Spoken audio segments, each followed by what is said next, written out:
Hi guys, so gusto mo bang kumita ng pera sa iyong GCash katulad nito?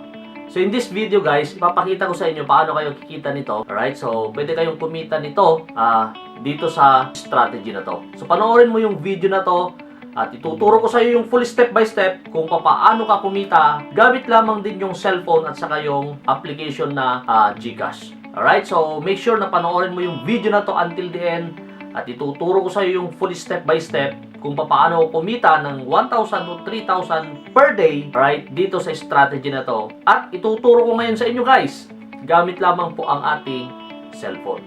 Alright? Hello guys, welcome back dito sa aking YouTube channel. Kung bago ka lang dito sa aking YouTube channel, my name is Mark from Pinoy Influencer. Ang channel ko po ay nagtuturo kung paano kayo kumita ng totoong pera sa online, tutorials, motivation, trading, and investment. Kung gusto mo yung mga ganong klase ng content, consider subscribing by hitting the subscribe button. I-on mo na rin yung notification bell. I will notify and update you kapag may bago kong upload na video. Ma-appreciate ko rin guys kung i-hit mo na po yung like, i-share mo to sa lahat ng kilala mo na gusto rin kumita ng totoong pera sa online. At guys, okay, huwag na natin patagalin. Let's go!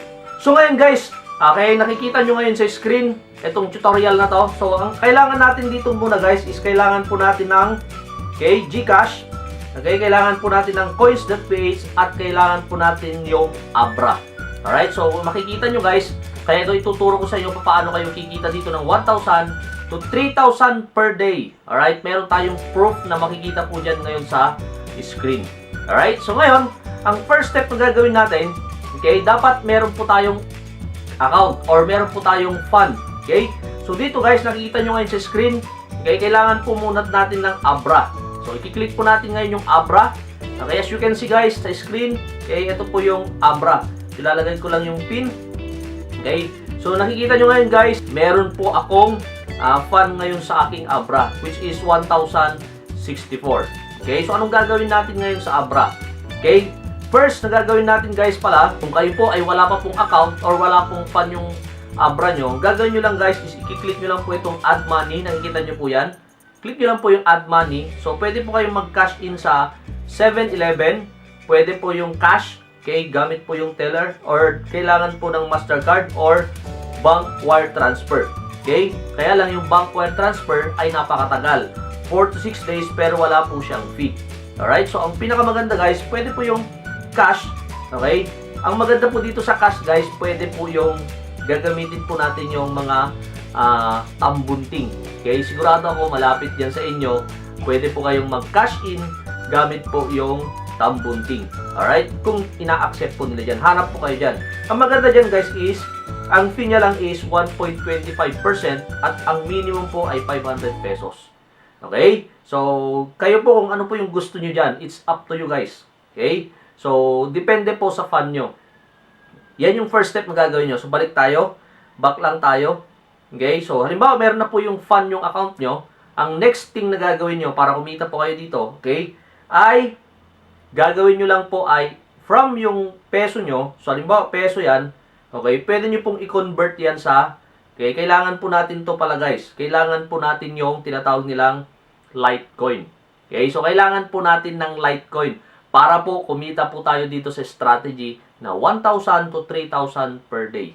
Alright, so sigurado ba yan? Yes, sigurado po yan. So, 3 years na po pala yung application na to. Okay? So, next thing na gagawin natin is dapat nasa Litecoin. Okay? Ngayon, kung nasa Litecoin na po yung ating fund, ang next thing na gagawin natin ay punta na tayo sa website na binabanggit ko.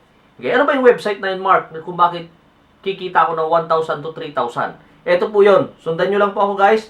Punta lang tayo dito sa browser. Okay? At itatype lang po natin to. Okay, so hindi po application to, website po ito, pero ginagamit ko lamang po yung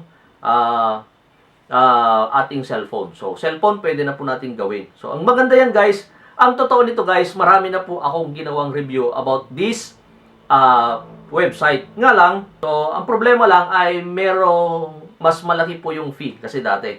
Okay? So, ngayon ay meron po silang paraan na ginawa. Okay? So, ngayon guys, naglalaro to ng 12% up to 25%. Okay? So, as you can see guys, nandito na tayo ngayon sa website ang pangalan po ay Tirlu. Okay? Ang maganda ko dito guys ay magbebenta lang po tayo ng crypto. Okay? Isa na po yung Bitcoin and isa na po yung bagong-bago yung Litecoin. So, pwede po tayo mag-earn ng 15% ngayon. So, from 12% to 25% naglalaro siya. Pero as of today, habang ginagawa po natin tong video na to, ay 15%. So, guys, dapat po marunong po tayong magkwenta. Kasi marami akong mga previous videos, hindi marunong magkwenta yung mga nagrereklamo. Okay? So, dapat marunong tayong mag-compute. Okay? So, yan po yung isa pang requirements. Kapag di po kayo marunong mag-compute, talo po kayo. Kasi meron nag-email sa akin, natalo daw siya.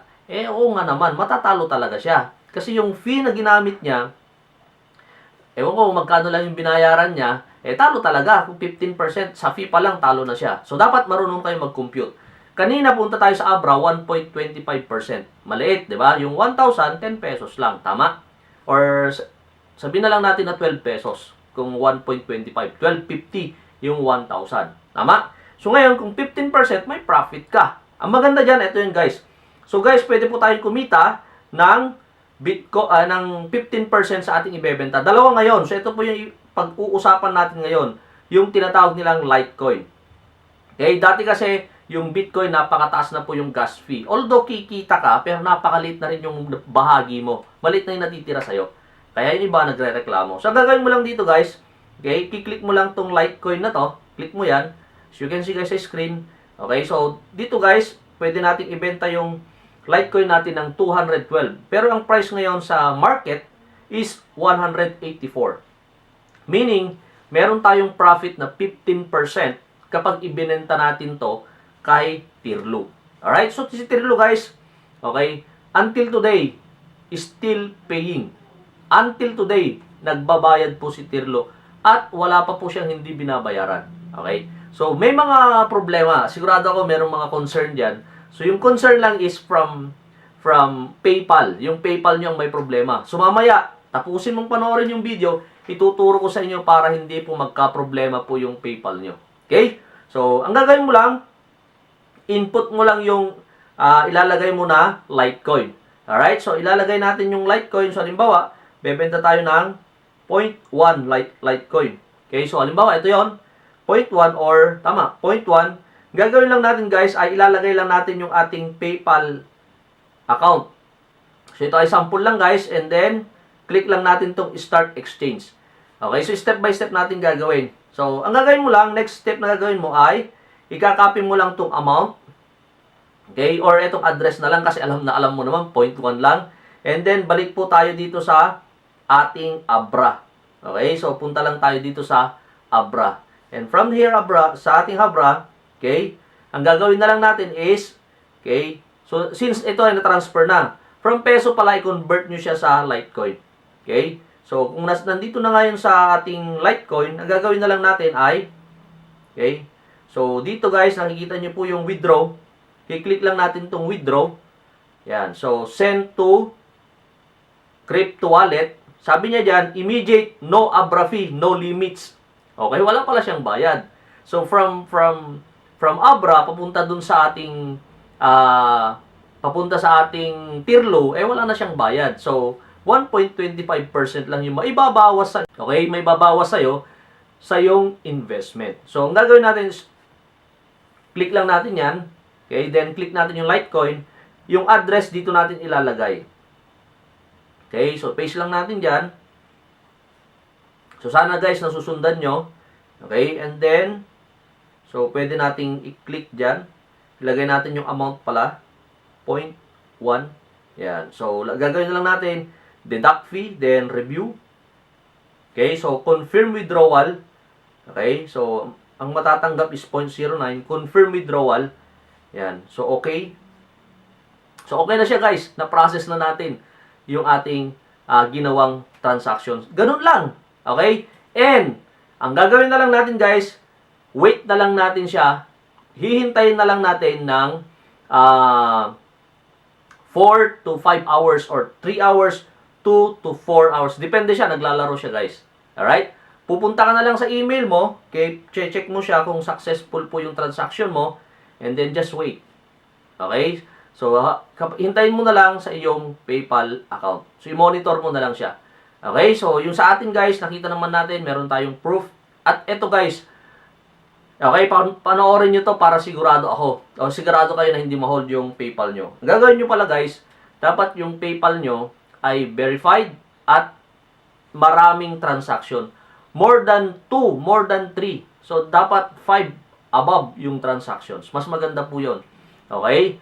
Para hindi ma-hold. At kung bago pa lang yan, sigurado ko i-hold ni PayPal yan. Bakit niya i-hold? Kasi nga, okay, bago siya, gusto niya i-verify na sa'yo nga yun. Okay? Pangalawa, okay, yun po yung policy at saka rules ni PayPal. Na kapag bago at walang transactions, magugulat siya. Kaya i-hold niya para isiguraduhin. Ang maganda dyan, kapag na-hold naman, 14 days to 21 days. Minsan, mayroong 180 days. Okay? Pero don't worry, ibibigay naman niya yun. Kasi sa'yo yun eh. Tama? Sa'yo yun.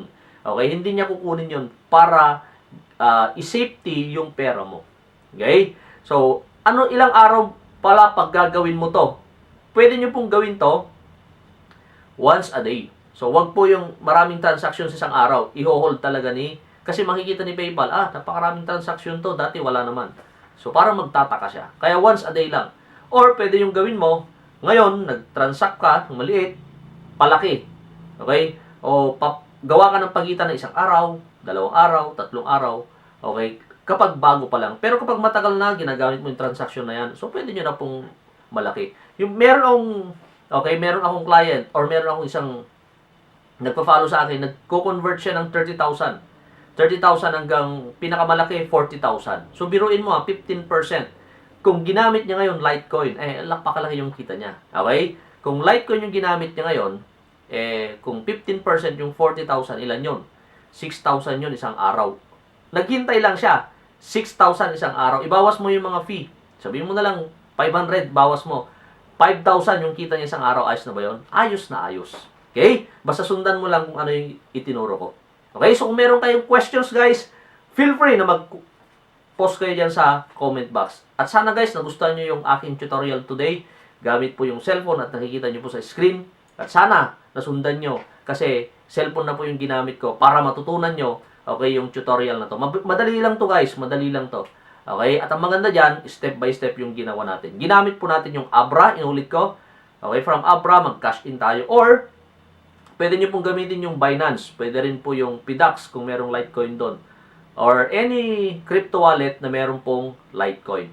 Alright? Okay? So, maganda kasi sa kay Litecoin, napakababa yung gas fee niya.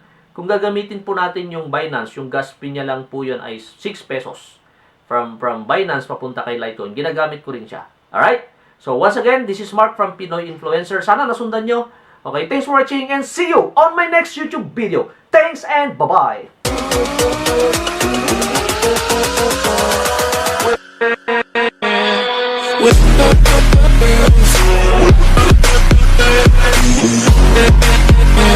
With